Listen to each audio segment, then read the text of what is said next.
Yeah. Are you guys able to create a slight gap in the middle? If you just move to the right. Yeah, yeah.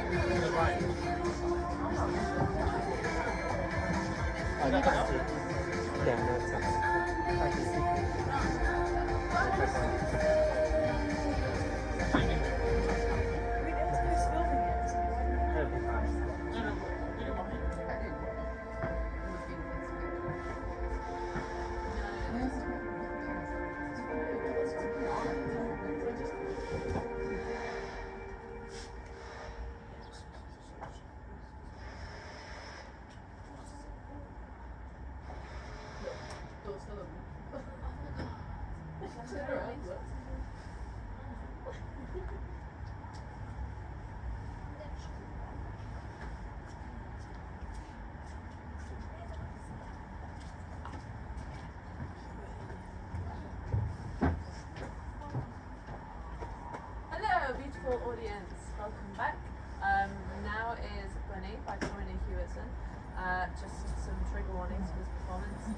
Racism, reference to EDs, which is eating disorders, sexual violence, sexism, coercion, violent graphic language, and graphic scenes.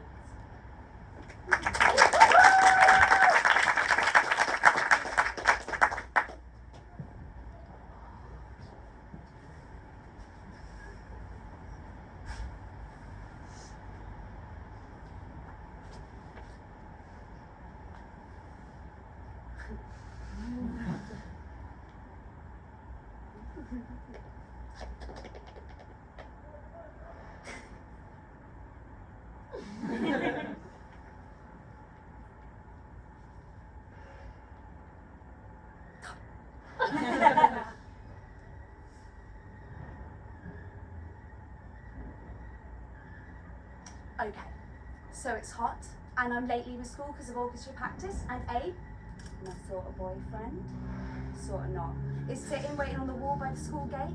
We don't get to spend much time together, so walking home together is sort of a thing for us. Alright, he says, shoulders hunched on the wall, not smiling. Alright. I play clarinet, not well, but I've got my clarinet case with me, and I've got my shoulder bag. Abe's not carrying anything because he doesn't go to school. He's a bit older. He's 24. Works at the offices in Vauxhall, 8 to 4, so that works fits with my school day. He's quite good looking. Well, he's also black. Not that, I never know how to bring it up to people. I didn't bring it up to my parents for ages until he came round, and I could tell that they were surprised. And I overheard them say in the kitchen later on, they said, well, Mum said, Abe, I always knew that was a funny name. I could tell there was something about him. Not that they read The Guardian. And we've got some Iranians that live next door, and they could come round all the time. But they don't. The Harandis.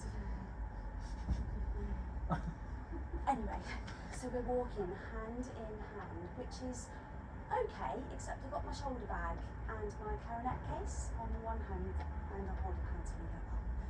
And they're sort of too big and bang against my hips. Not that I've got hips.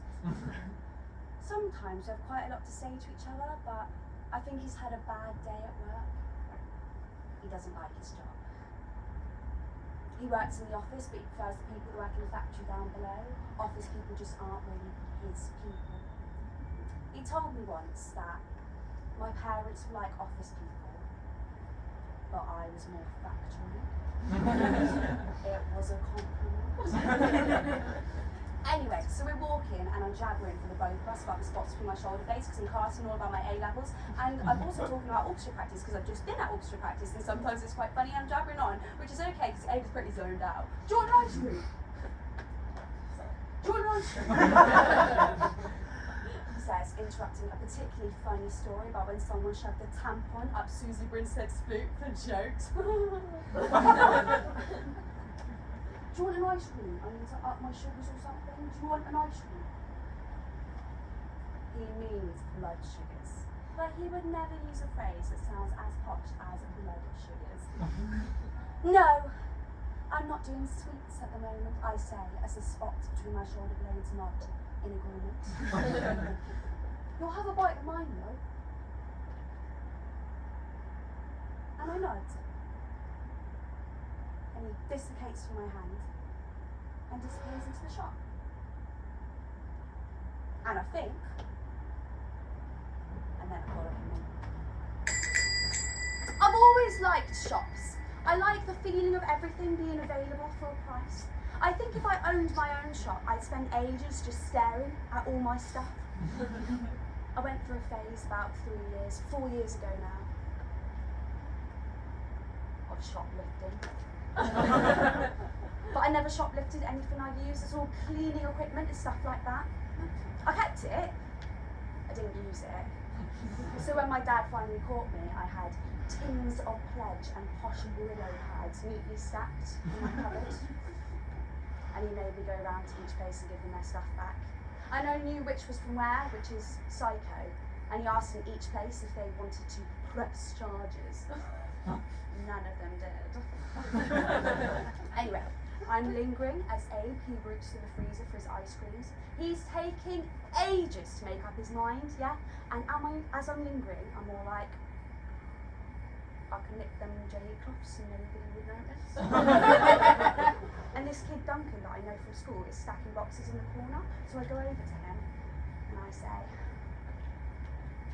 all right.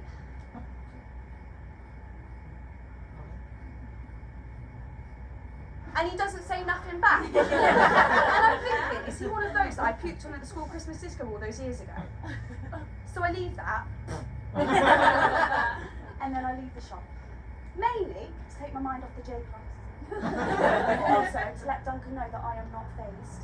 And also to let Abe know that he needs to make up his mind by what flavour cornetto he wants, because I will not wait forever. Though I probably will, because he did wait for me outside his school.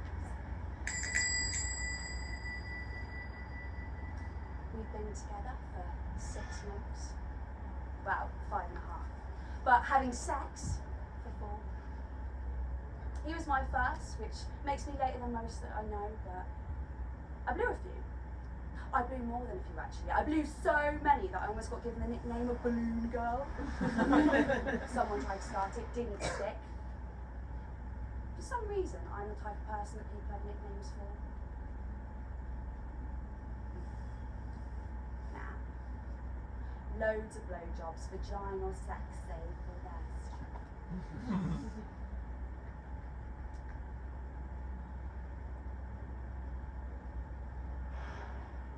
He's not that big.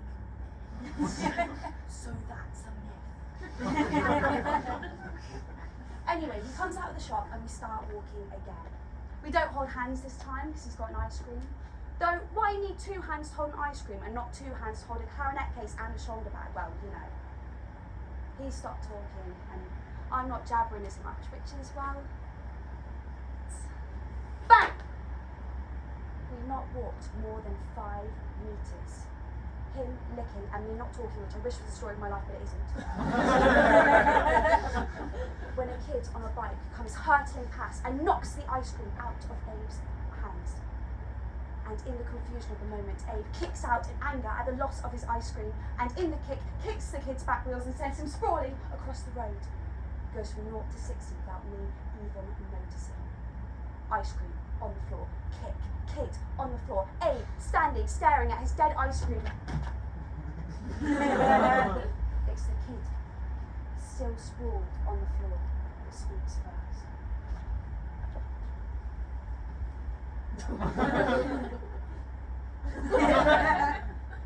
The fuck do you do that for? And it's something in his tone, but this riles Abe up. He goes, my ice cream, you knocked my fucking ice cream. You knocked me into the middle of the road. No, you lost your balance. Kid, I say kid. He's a young man, about my age, unruly hair, slight moustache, dressed like a Tintin fan. Scrawny but well defined, you know, the type that's been doing press-ups since the age of 15, with the sense and hope that he'll get a girlfriend. But with the reality realised that you never will. Anyway, so he picks up his bike and he walks over to us. You knocked me off my back into the middle of the road, you fuck.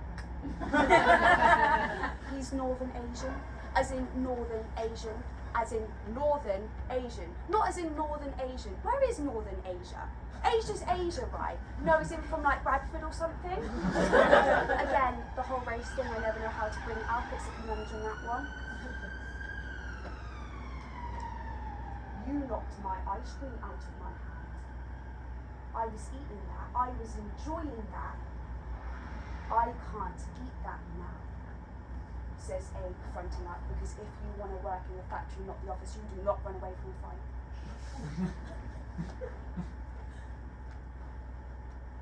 Listen, says the kid, putting his bike down. He's not flexing, but he might as well be.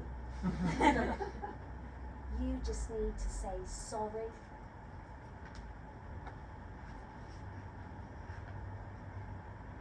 Fuck off. And so the kid spits at him, spits at Abe, spits like a gobby, lumpy sort of spit. And so Abe slaps him. And so the kid hits him, and just like that, right before you, right in front of my eyes, they're fighting. Now, I don't know a lot about fighting, but I've seen a fair few.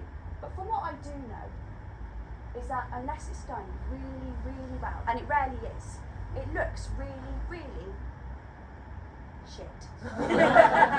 It's a lot of hair pulling and grappling, little boy punches you can barely see.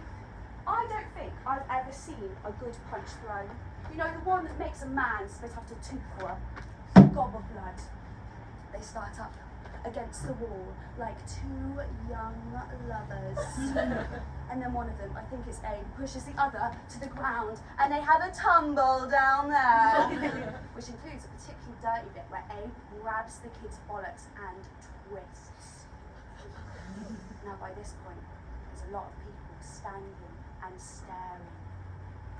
Mainly because they're taking up the whole path. And just like that, the fight is over. The kid has his arm around Abe's throat and he's choking him. I mean, really choking him. And he looks at him once, and then twice. And then Abe nods his head and he releases and rolls away. They lie there for a second. And it's the kid that gets up first.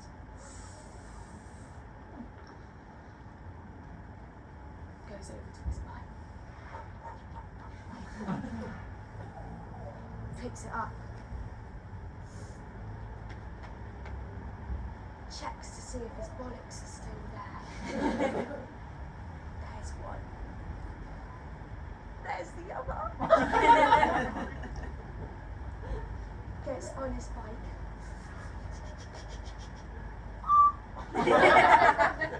Winces. And rides away like a cowboy that's just done the right thing. And I know better than to help Abe up, but I know up is where he wants to be. So, I pop chewing gum in my mouth because my breath's gone dry. And a sip. And I hate the taste of bad breath, but I don't brush my teeth enough to destroy. He gets up after a few minutes and then looks at me expectantly, as if he expects me to say something. And to be honest with you, this whole thing has come out of the blue a bit for me. So I got nothing.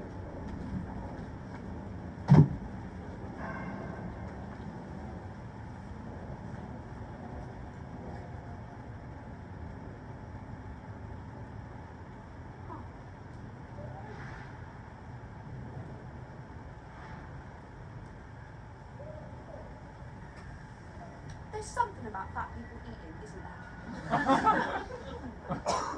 They don't just want to eat the cake, they want to eat their fingers as well. Almost rabid, you know. I think I can tell you totally and honestly that there's nothing in this world that I care about as much as a fat person cares about cake. I had a fat friend once, Sheridan. named after a Sheffield Wednesday footballer, and they wonder why she ate. Bulimia in the end. They carted her off to hospital once she turned yellow, and then when she got out of hospital, they moved her from the school because they needed to change her routine, and they thought our school wasn't a healthy environment. Like any school's a healthy environment.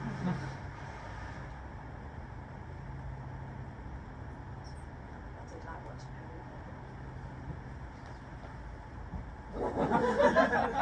Every single mouthful, she had this look of pure gratitude that crossed her face. Like, oh my god, I can't believe I get to eat this. This is awesome!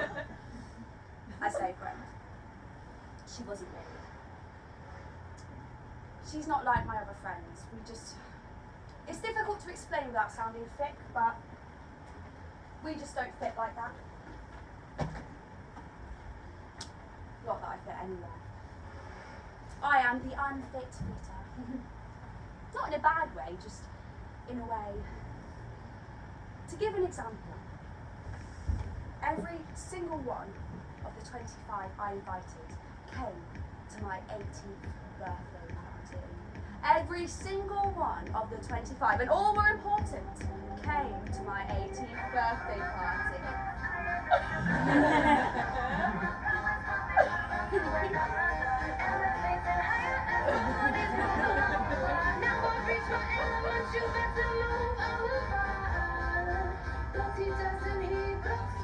And every single one left at 10:30 p.m. Which is what I mean about, but it was a bit shit, and they were bored, and they thought it'd be funny to, you know, leave. And it was funny. Still, an embarrassing one to explain to your parents. Where have they gone? Where have they gone? Hiding. No. Home, probably. Why? Why? Why? Because this was pointless. I basically turned it all on them. They made an effort, but not the right sort of effort, and neither did I really. It was mostly my fault. Too many snacks and not enough Anton's sex toys or something. Anyway, Mum apologised about a week later for being so shit, but she didn't apologise well enough, so I stole her wallet. She spent ages looking for it, turned the whole house upside down. I must have left it somewhere. Had to cancel all her cards, and Mum, being Mum and overcautious, cancelled her library card. I don't want to accrue any unnecessary fines. I popped it back in her sock drawer. About 3 days later, minus £1.55, just to see if she'd notice. She didn't. She was just glad to have it back. Abe didn't come to my 18th birthday party. We'd only been seeing each other for about 6 weeks by then, so he thought it'd be too much of a thing. That was the first time we had sex, actually. When he decided that it'd be too much of a thing to come to my 18th birthday party, I decided I was going to give him my Virginia County. And I'm smart. I got 4 A's, 2 B's at GCSE, and A, B, B, C at AS levels. Arse levels. That's what we... The post-fight atmos isn't what it could be. Abe's mood hasn't improved. He doesn't say nothing. I ask him if he's okay. He says, why wouldn't I be? I ask him if his eye hurts. He tells me to stop asking stupid fucking questions. I don't even notice the car pulling up, and nor does he, until we hear this voice from behind us say, "Oi, Abe!" And we turn around to this shitty sporty red car thing.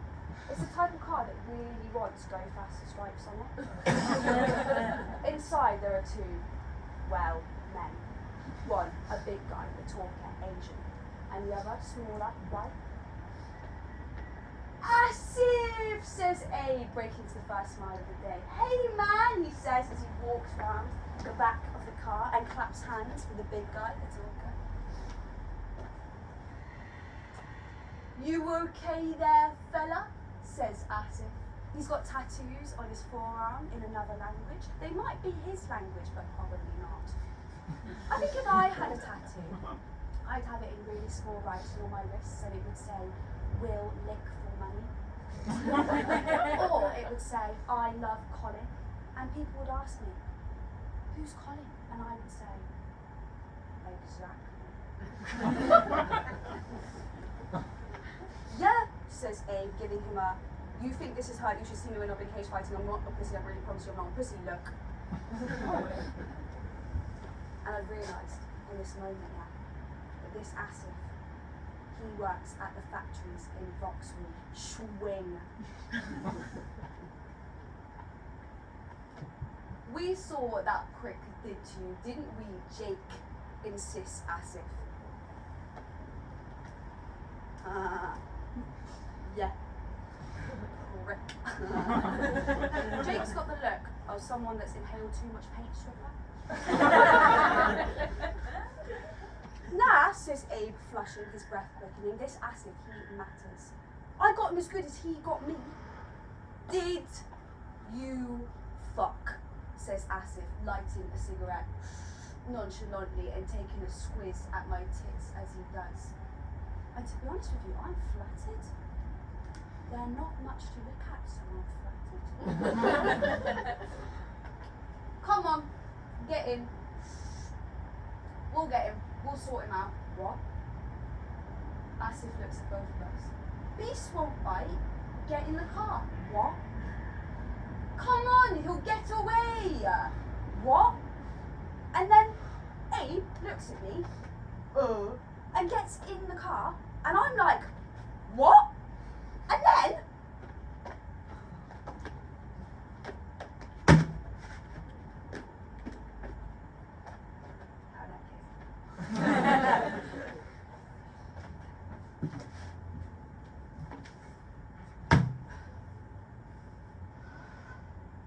the car smells like cum and weed.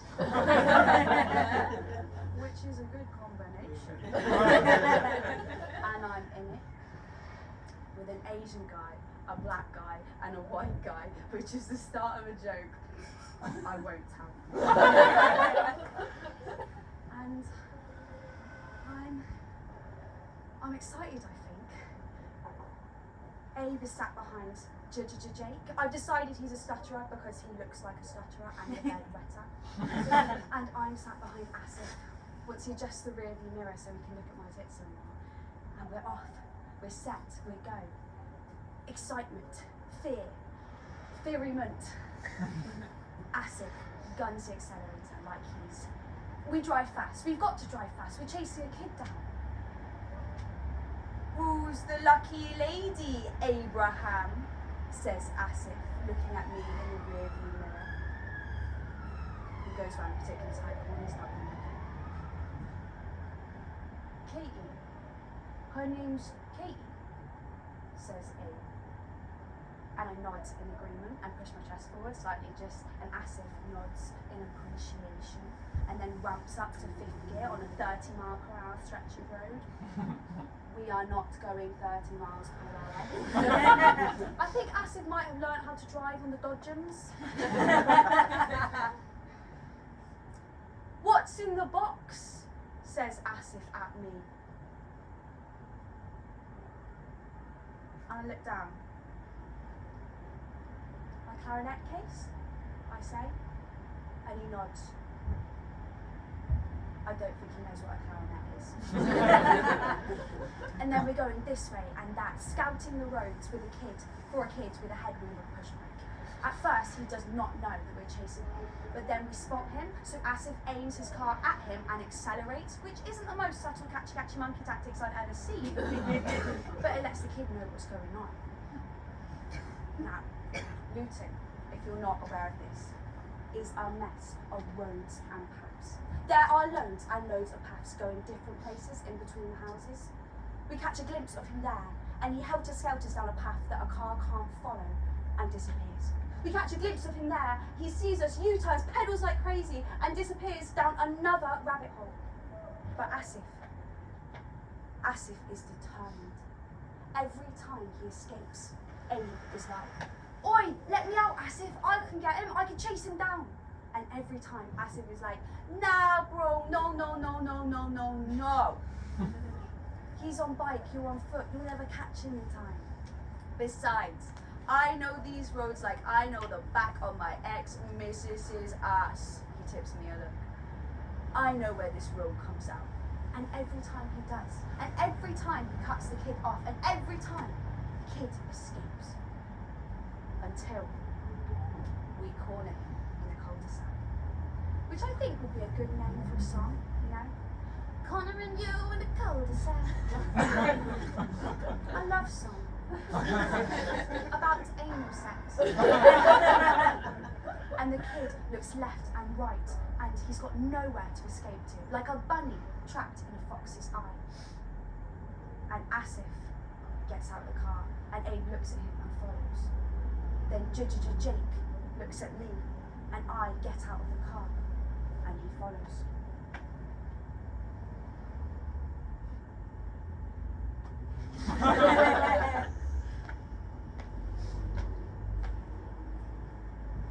"All right," says Asif to the kid.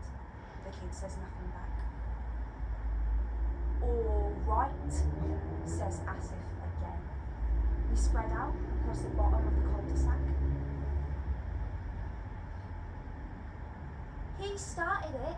He kicked me back wheel," says the kid, his northern accent wobbling. "Oh yeah," says Asif, giving Abe a look. "What a dick, right?" "Yeah, dick," says Jake, and Abe looks at Jake and laughs. And then we hear this voice from behind us go, "Icky, are you okay?" And we turn around to this 10-year-old kid sucking on a sherbet sweet, and Icky, that's his name, uses this distraction and sets off at speed. He aims at me. He aims at fucking me. And as he mows past me, I turn around and try and kick his back wheel in, but he's too fast and he's escaped and he's gone. We're all sprinting back to the car, seated into position. But Asif isn't getting back into the car.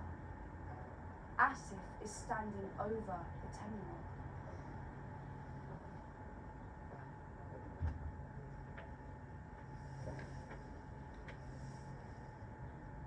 "What's his name?" says Asif. "What's his name? Where does he live?" The 10-year-old looks up at Asif and sees he means business. "He's alright, you know. What's he done to you?" "What's his name?" says Asif, working his tongue hard to make his words clear. "Where does he live?" "His name's Icky," the student replied. "I don't know nothing else." Asif looks at the 10-year-old.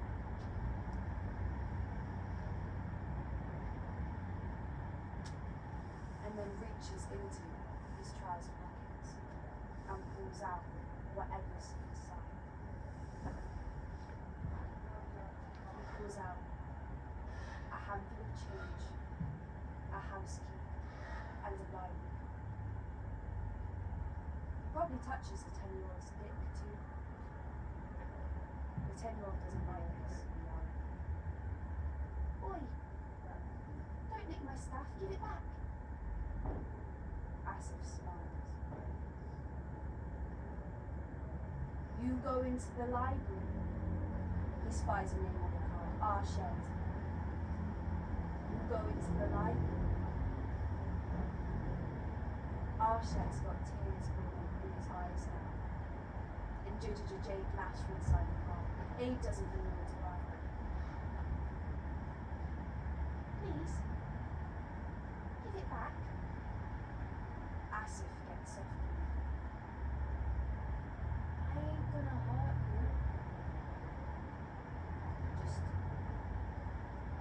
me his name. I know it's icky, but what's his full name? The kid thinks, and then wipes his nose with the back of his hand and shifts from one leg to the other like he means like this. His name's Iqbal Servak. He lives somewhere in Marsh Farm, I don't know where. Asif knows. I believe you. And then he gives the kid back his handful of change, his house key, and his life back. And then stands and walks back to the car as the kid stares at him.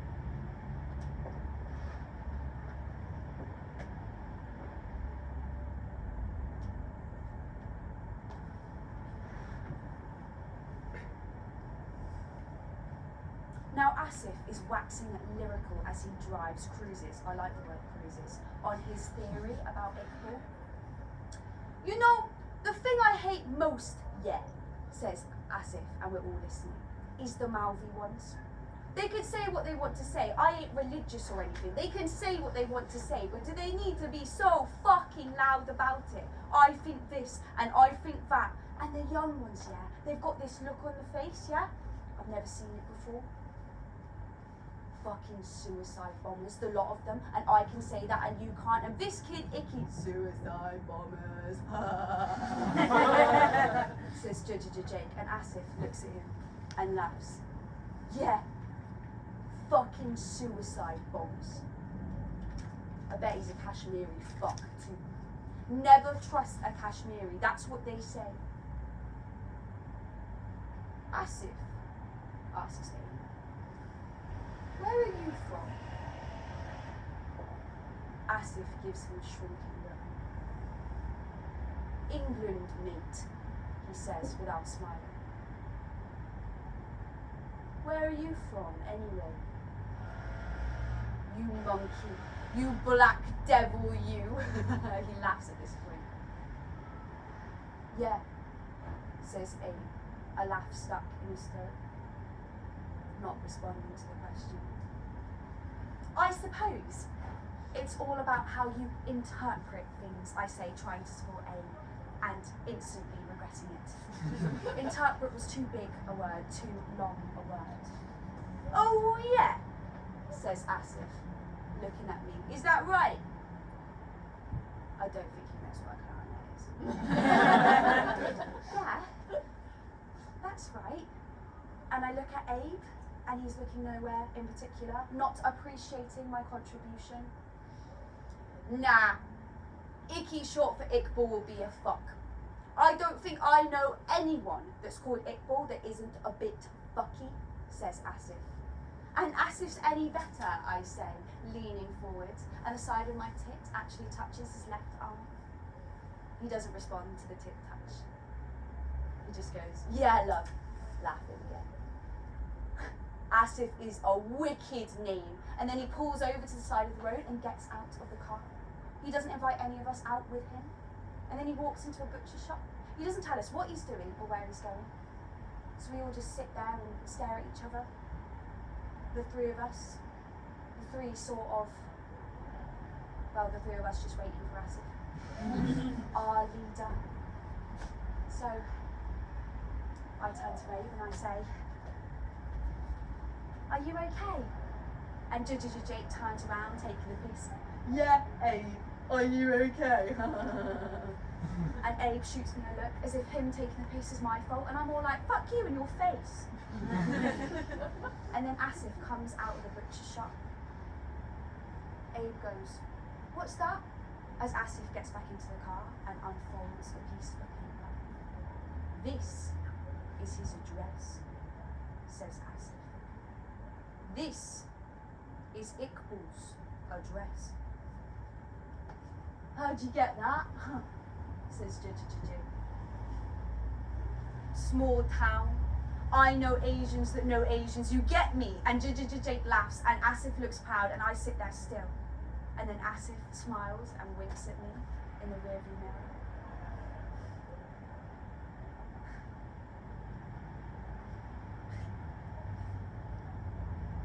I always knew he was a Kashmiri, says Asif, restarting the car. And when you need to find a Kashmiri, you ask other Kashmiris. We cruise for a wee bit, but silently, so Asif turns the radio on. He tries a few radio stations to begin with, but he settles on one that's playing House of Pain, Jump Around, a 2 a.m. dance club classic. And he gets to the chorus, jump around, jump around. And I don't know why, but I start jumping up and down in the car. And Abe gives me a funny look, but I'm just happy. And then Asif looks at me and he starts jumping up and down. And then soon enough, Jake's laughing and he's jumping up and down. And us three are jumping up and down. Jump, jump, jump, jump. And Abe is just sat there doing nothing. And he's gutted, but he can't show it. Now, Marsh Farm is not good. You can see the tower blocks from all around town. Lee Park, Five Springs, Penn Hill. Abe's actually from Penn Hill, born and bred, but he doesn't look up at the tower blocks as we drive past. And then suddenly, Asif pulls on the handbrake, and we're outside the address, written on a piece of paper by the Kashmiris and given to the Englishman, Asif. He's not here, says Asif, to no one in particular. His bike's not there. He points at the grill gate by the side of the house. There's 2 bikes in there, but neither of them are Aki's. So,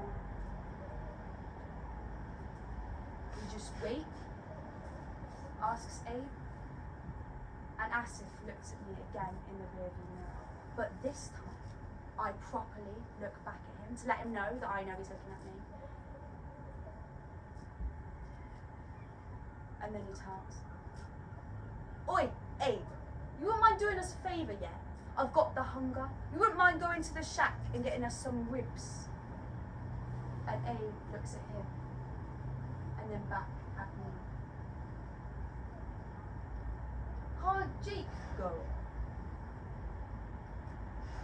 Jake's a retard. He'll get my order wrong. Besides, I'm asking you. It's your kid we're chasing down and I'm paying. You can get chips with whatever's left. And he hands Abe a $5. And Abe takes the $5 and looks at him again. And then back at me. And gets out of the car.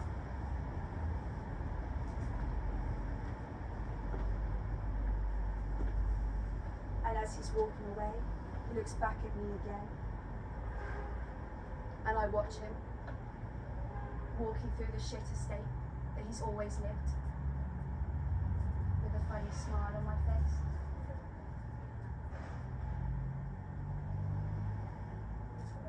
And Asif watches him go around the corner too, and then he turns around to me. What you with him for? And my stomach does a flip. Just am, aren't I? No. What you with a black man for? Asif repeats again with more detail. And I try and think of something clever to say, but got nothing. That doesn't matter.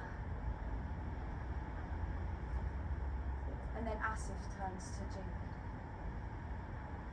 Fuck off! And Jake looks at him and then grins at me and does fuck off.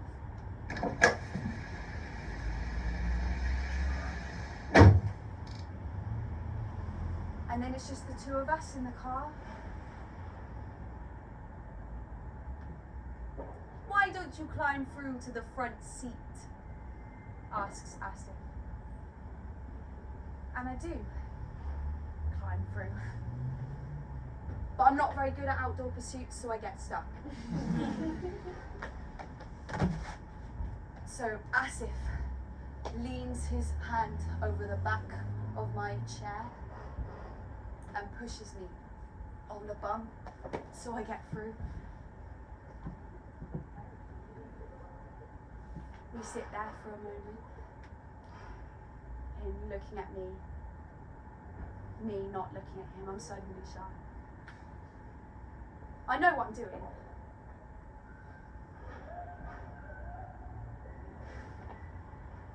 You know he's mixed up in the layoffs, says Asif all natural. What layoffs? We're supposed to be working tonight on the line, but they've halted production on the line. Jake seems to think it's like school and it's like teacher training. I think that we're fucked. Oh yeah. And I think Abe knows how fucked we are. Shit, I say, and I wait a moment and then say again. Shit.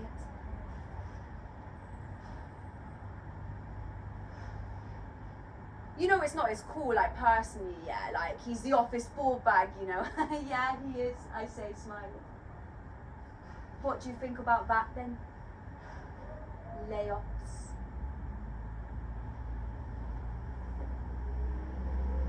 And I think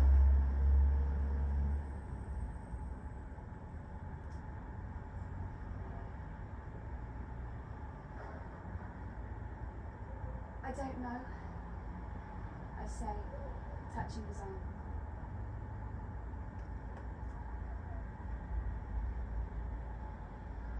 And he frowns. And then he smiles.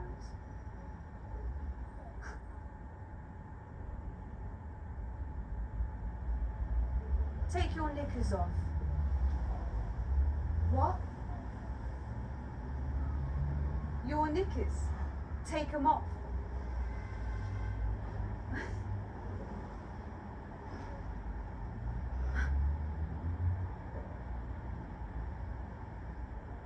And I don't know if it's because my hands are shaking, either that or they're really sweaty.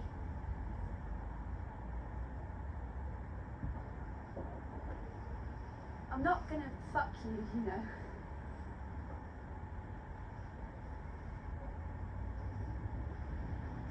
I'm not gonna fuck you either. I just want you to take your knickers off.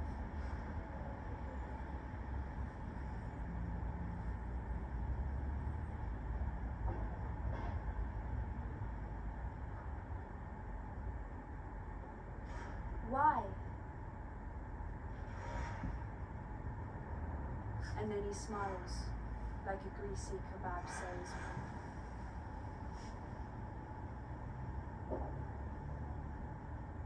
That means you're gonna. 'Cause you asked why. That means you're gonna.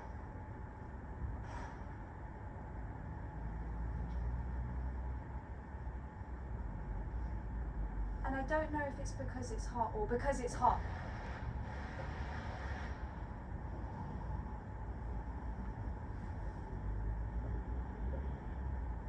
But I take my knickers off. It's easy because I haven't got any tights on. They get stuck over my trainers, but that's because my hands are shaking.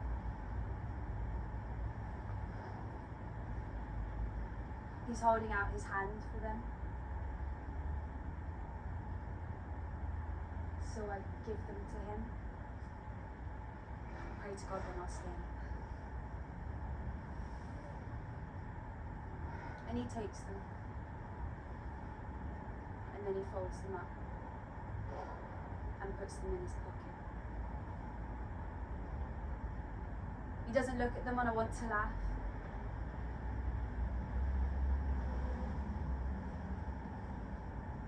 Show me your titty.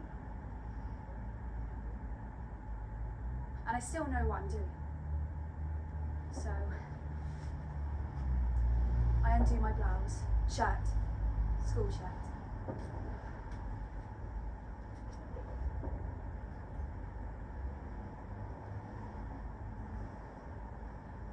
And I get my tit out of my bra. I don't take my bra off, just push slightly. I think it'll be more sexy that way.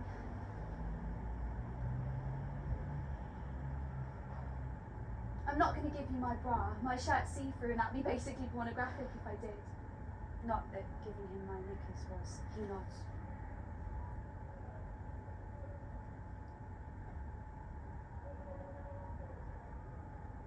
Do you like Abe? He says, staring at my mouth.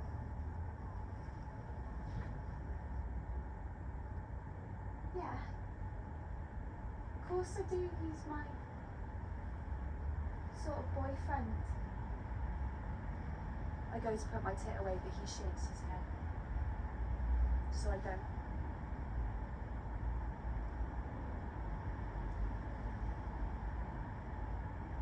Do you want to kiss me? He asks.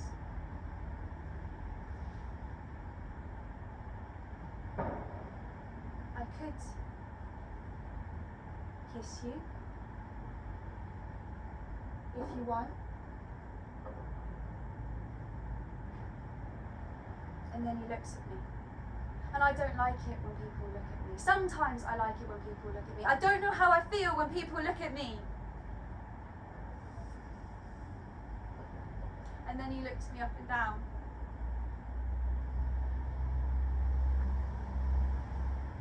And he goes, yeah. I don't know why it's funny. What?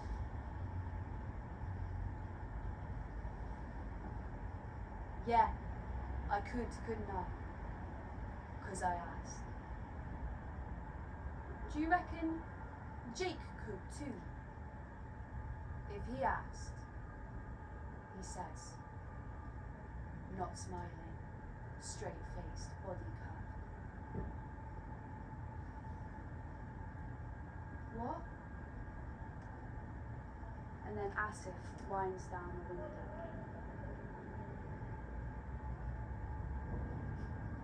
Jake! Jake! He shouts, but not loud enough for Jake to hear. I quickly put my tit away. What are you doing? I want to hit him. But I don't hit him.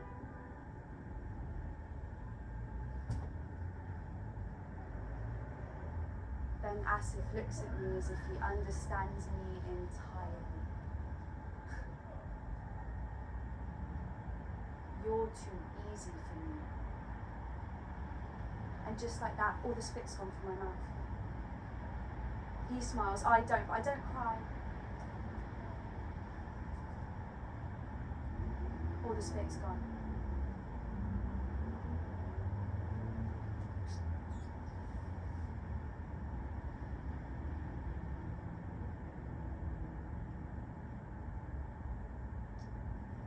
Can I have my knickers back? My lips praying desperately for rain. Asif smiles and looks at me again. People look at me and they think they know. They fucking don't know. I mean, people look at you lot with your universities and they think they know. His face is cold now, like he could be. People look at me, I reply, and think they know, but they don't. Where the fuck is this bitch from?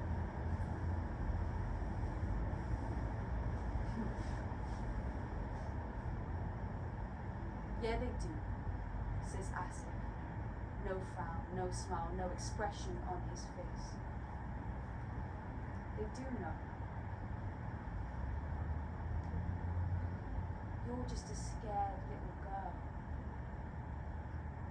A no-knickered cunt.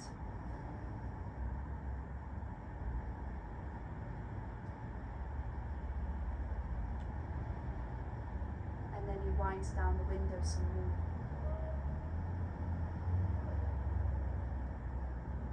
more. Oi! Chicken bollocks, get back in the car! And Jake comes from round the corner where he's been giving us our privacy. And then Asif turns to me and smiles again. You're not getting your knickers back. And then Jake opens the car door and he looks at me as if he expects me to do something. And I do. I get out of the car and I get in the back. Asif doesn't even look at me. He just sits there and waits for my boyfriend to bring him his ribs.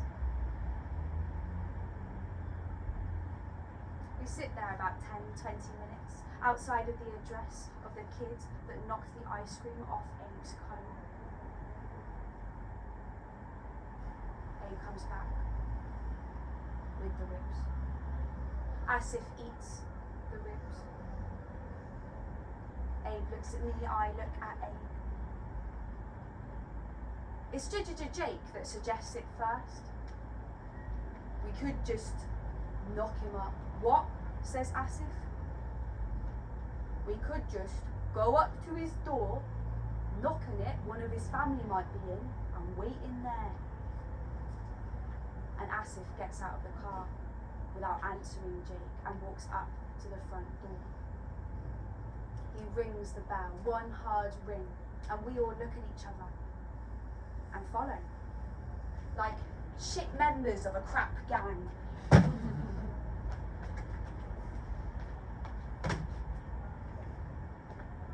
And the door opens and there's a woman there in a sari, in a cloth.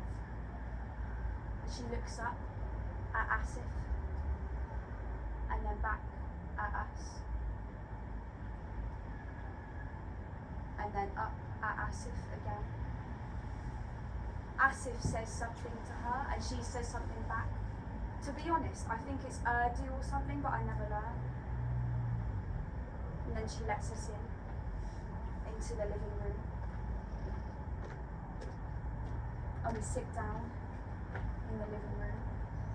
And she exits and comes back with a water jug and some glasses. She walks over to us and she kneels and pours the water. And she's too old to kneel, really. She's like a proper adult, and she shouldn't be kneeling in front of people like us. And then she stands and she goes over to a chair and sits there. And Asif comes and sits on the arm of the chair, which I can't believe would be very comfortable.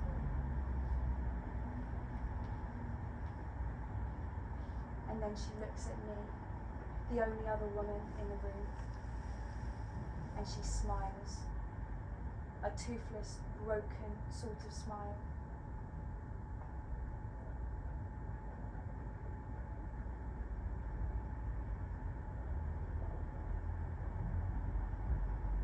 And she just kneeled in front of us.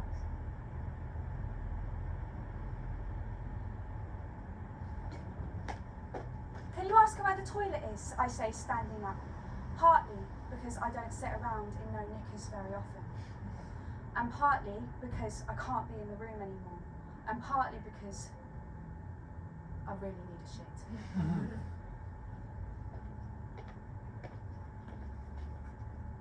You need the toilet, Bunny? Asks Asif. Bunny? Who's he calling Bunny? I'm a scared little girl. I'm a no-knickers. Yes. Can you ask her where it is? So he says something to the woman and she says something back. And then she smiles again at me, toothless. And then Asif says, up the stairs, second door to the right. And I smile at Asif and I go up the stairs.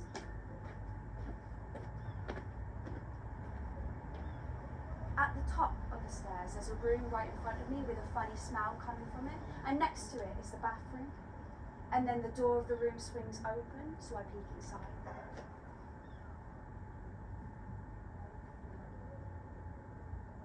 The first thing I notice is the bike leaning on the wardrobe, and then the kid sat wedged by his bed, hiding from us,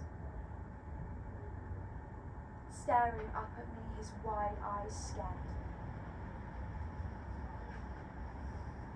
I let myself into the room and close the door behind me.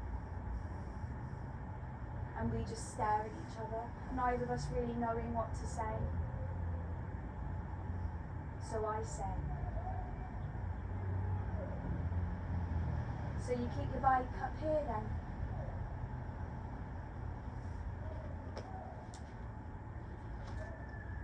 He nods. His lips slightly and says, "I met you. London School of Economics, open day." I don't remember.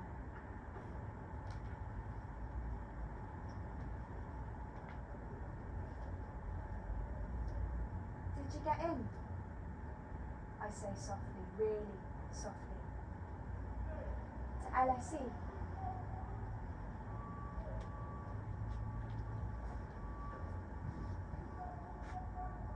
"Yeah, but I'm not going."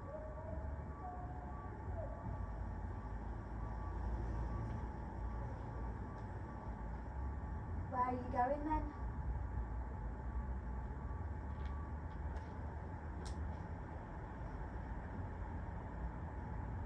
"Oxford."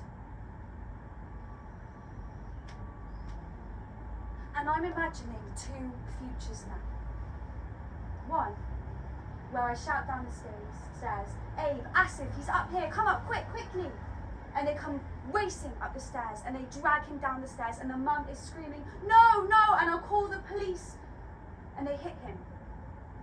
And they make him eat pavement and they kick the back of his head and they break his jaw so that the blood becomes a pool, that becomes a river, that becomes the sea. And then I'm imagining the other future, where nothing happens.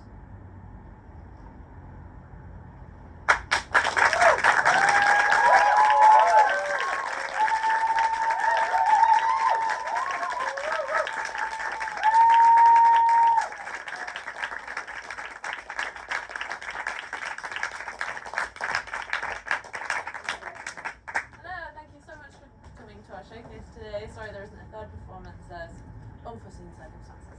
But yes, those two were amazing, so thank you very much and thank you all for coming. Beautiful audience.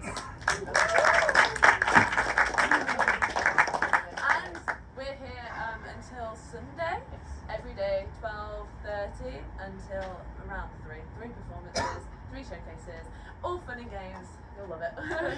So please come again. So thank you.